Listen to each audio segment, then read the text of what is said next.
వచ్చారు కాబట్టి ఆ యొక్క అన్ని ఈరోజు సెలబ్రిటీ ఇమేజ్ కోర్టులోనే ఇంతకన్నా ప్రోత్సహమయ్యారు కాబట్టి హైకోర్టు నుంచి సమాచారం ఏం తెలియలేదు.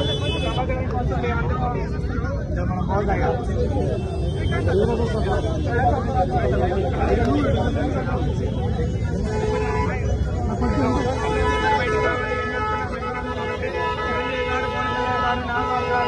తప్పకుండా అల్లు అర్జున్ ప్రమేయం లేకుండా వీళ్ళందరూ కలిసి నిలబడతారు. మావాడు బయటకు వస్తాడు.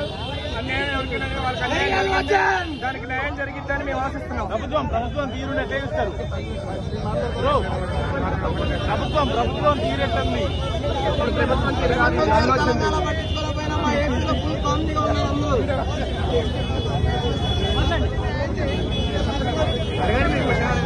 జైలుకు తరలించిన పరిస్థితి ఎలా చూస్తే అందరికీ ఎలా జరిగింది. నలుగురు కూడా అలానే ఉంటారు. మేము ఆశిస్తాం. ఏపీ కావాలని మేము కోరుకుంటున్నాం.